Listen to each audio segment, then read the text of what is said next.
काम का बस्ता सर पर लिए चल पड़ा है एक मुसाफिर। है जाना कहाँ ये पता नहीं, बस भाग रहा है वो मुसाफिर। न रास्तों का पता न मंजिल का, फिर क्यों चल रहा है ये मुसाफिर। ये साल ख़त्म होने को आया था। मैं उन इंसानों में से हूँ जो सारे काम वाइंड अप जब तक ना करें उन्हें शांति नहीं मिलती। मैंने अपने सारे काम ऑलमोस्ट ख़त्म कर लिए थे। कुछ बचा था तो इस कविता को ख़त्म करना। बहुत कोशिश करी, कहीं विकिपीडिया खोला तो कहीं गूगल तो कहीं पता नहीं क्या क्या, पर लास्ट में ज़ीरो। ये कविता पूरी ही नहीं हो रही थी।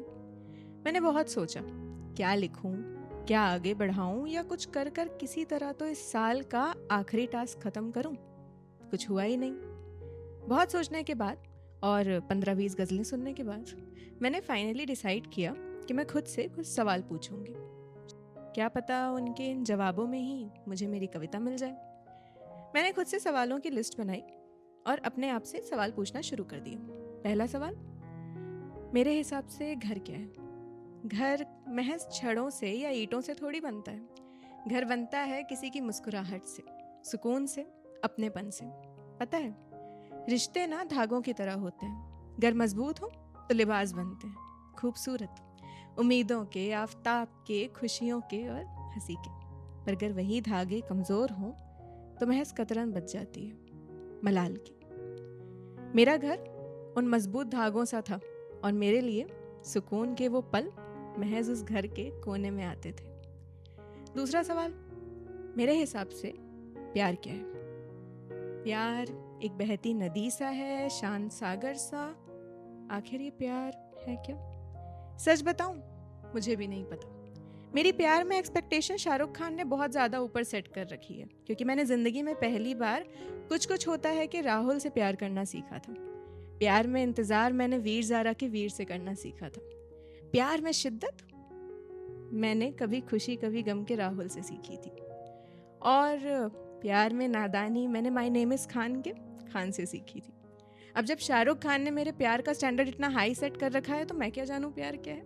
क्या प्यार दोस्ती है, प्यार इंतज़ार है, या प्यार महज एक सुकून का कोना?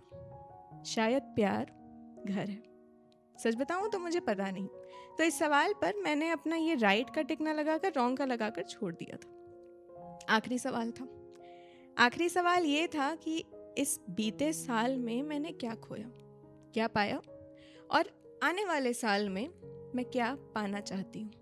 वो कौन सी आदत है मेरी जो मैं आने वाले साल में बदलना चाहती हूँ। सवाल लंबा था क्योंकि मैं बहुत ज़्यादा आउट ऑफ माइंड इंसान। मैंने सारी चीज़ें एक सवाल में लगा दी। सोचा कि एक काम करती हूँ, बारी बारी से एक एक सवाल का जवाब दूंगी और कुछ भी कर कर ये कविता पूरी कर दूंगी।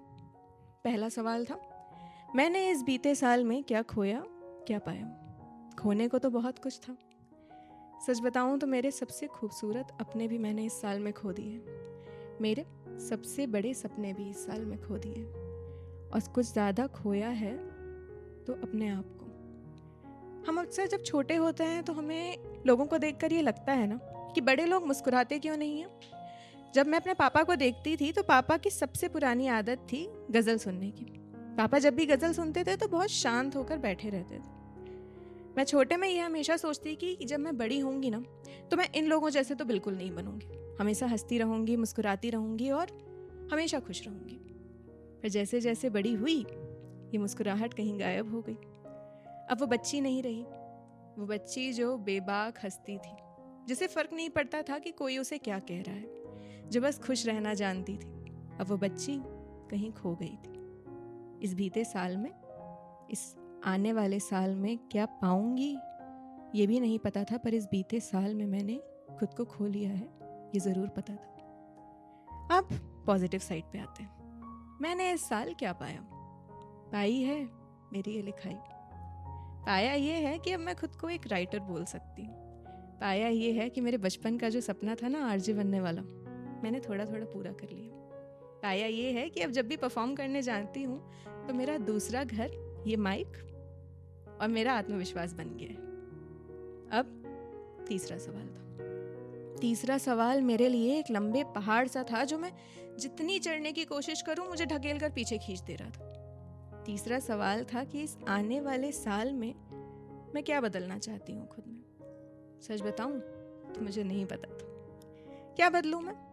ये आदत जो कहती है कि मैं जितनी कोशिश करूं लास्ट में हार ही जाती हूँ, इस आदत को बदल लूं या अपने हार के उस डर को बदल लूं। जब मैं छोटी थी तो मुझे ये कहा गया था कि तुम्हें फर्स्ट आना है, सेकंड आना है, पर अगर तुम थर्ड आ गई तो ये समाज तुम्हें एक्सेप्ट नहीं करेगा बालिके। क्या करूं? समाज ने एक्सेप्ट करना ही छोड़ दिया। पेरेंट्स ने बोला बेटा देखो, अगर फर्स्ट आए तो तुम्हें ये ला के देंगे, अगर सेकंड आए तो तुम्हारे लिए वो ला के देंगे, पर किसी ने ये नहीं कहा कि अगर तुम फेल हो गए तो क्या? तो ये समाज तुम्हें एक्सेप्ट नहीं करेगा, कोई तुम्हारी शादी का हाथ नहीं लेगा और जीरो रह जाओगी तुम।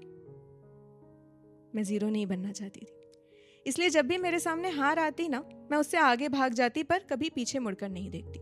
जिस काम में मैं हार जाती उसे कभी वापस करती ही नहीं। अगर मुझे ये पता चल जाए कि मेरे दोस्त की जॉब लग गई है और मेरी नहीं लगी है तो मैं उस दोस्त को ब्लॉक कर देती हूँ। पर अब इस आने वाले साल में कुछ बदलना तो था खुद में, और इस कविता को भी तो पूरा करना था। तो मैंने सोचा कि चलो फ्लैशबैक में चलते हैं। मैंने अपने हार के डर को इस साल कब हराया था ना? बात है तब की जब मैं बहुत सच धज कर अपनी जिंदगी का पहला जॉब इंटरव्यू देने गई थी।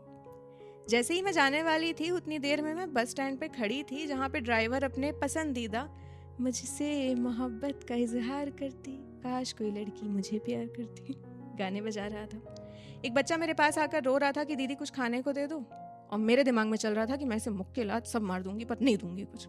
पर मैं अच्छी इंसान हूँ, लगता तो है शायद, तो मैंने उसे खाने को दिया था। इंटरव्यू के सारे क्वेश्चंस मैं अपने दिमाग में रटे जा रही थी। वो मुझसे क्या पूछ सकते हैं? Where do you see yourself in 5 years? Honestly, I don't know, but मुझे तो सर आपकी ही नौकरी चाहिए थी, पर I would like to be a good employee. Bang on answer. आपकी स्ट्रेंथ और वीकनेसेस क्या है? स्ट्रेंथ वैसी बोली जो कोई भी कॉर्पोरेट एम्प्लॉय हायर करने के लिए सबको लगती है, और वीकनेसेस ऐसी बोलनी है जिसमें तुम्हारी स्ट्रेंथ ही दिखे। Sir my biggest weakness is that I am so hardworking that sometimes I don't give myself the break. So sir, now I will give myself the break. I'll work on my weakness. देखा, तुरंत मिल जाती job मुझे। पर फिर उन्होंने मुझसे out of syllabus question पूछ लिया। What is your biggest fear? What is my biggest fear? I don't know. मैं कुछ देर शांत थी। दिमाग में बहुत सारे जवाब आ रहे थे, पर लगा कि क्या बोलूं, क्या बता दूं इन्हें कि मुझे सबसे बड़ा डर इसी हार का तो है। मैं कुछ नहीं बोल पाई। आई ब्लैंक्ड आउट। उन्होंने मुझसे आगे कोई सवाल नहीं पूछा। मैं लॉबी में वेट कर रही थी। सच बताऊं तो मुझे पता था ये जॉब मुझे नहीं मिलेगी, पर मुझे इस जॉब के ना मिलने का दुख नहीं था। दुख ये था कि मैं अपनी ज़िंदगी का सबसे बड़ा डर अपनी आंखों के सामने देख पा रही थी, हार का। डर ये नहीं था कि मैं हार गई हूँ, डर ये था कि अब मुझे इस हार का सामना करना पड़ेगा। घर जाकर अपने घर वालों को ये बताना पड़ेगा कि आपकी वो बेटी जो कभी नहीं हारी थी, जिंदगी में पहली बार अपना रेज्यूमे लेकर आपके पास आ रही है जिसमें लिखा है रिजेक्टेड। मन कर रहा था घर नहीं जाऊं, क्या करूं? उसी ड्राइवर के पास चली जाऊं, उसके बेकार गाने सुन लूंगी, पर ठीक है चलो बैठी तो रहूंगी। क्या करती कुछ नहीं पता था। ये अपनी ब्लॉक करने वाली आदत कर लूं क्या? इस हार के डर के कारण अब मैं किसी जॉब इंटरव्यू में जाऊंगी ही नहीं, ना जाऊंगी, ना फेल होंगी, ना कुछ होगा। क्या करूं? पता नहीं। भागना चाह रही थी मैं। वो मुसाफिर याद है जो अपने काम का बस्ता लेकर कहीं यहाँ तो कहीं वहां भाग रहा था? मैं ही तो हूँ वो मुसाफिर। मैं भी तो अपने इस हार के डर को लेकर कहीं यहाँ तो कहीं वहां भागना चाहती हूँ, पर ये भाग दौड़ कहीं पहुंचने की नहीं है, खुद से भाग रहा है ये मुसाफिर। अपने काम का बस्ता सर पर लिए भाग रहा है एक मुसाफिर। है जाना कहाँ ये पता नहीं, बस भाग रहा है वो मुसाफिर। सच बताऊं तो खुद से खुद की जंग में हार चुका है वो मुसाफिर। दिखा उसे एक पोखर में खुद की परछाई देख आंसू बह गए और रोकर खुद को अपना लिया था अब उस मुसाफिर ने। मैं ही तो थी वो मुसाफिर। अब मुझे पता था कि मेरी इस अधूरी कविता को मैं पूरा तो कर लूंगी इस साल के ख़त्म होने से पहले, पर यह भी पता था कि इस साल के ख़त्म होने से पहले मैं अगले साल एक चीज़ अपने साथ ज़रूर लेकर जाऊंगी, और वो है हमेशा कोशिश करने का जुनून। हार तुम्हें ये नहीं बताती कि तुम काबिल नहीं हो, हार तुमसे ये भी नहीं कहती कि अब मेरा पीछा छोड़ दो। हार तुमसे सिर्फ ये कहती है कि उठो, दोबारा कोशिश करो और देखना इस बार जीत तुम्हारी ही होगी। तो अगर इस आने वाले साल में आप सब अपने साथ एक लाइन लेकर जाना चाहते हैं ना, तो बस ये लेकर जाइएगा कि तुम कर लोगे यार। शुक्रिया।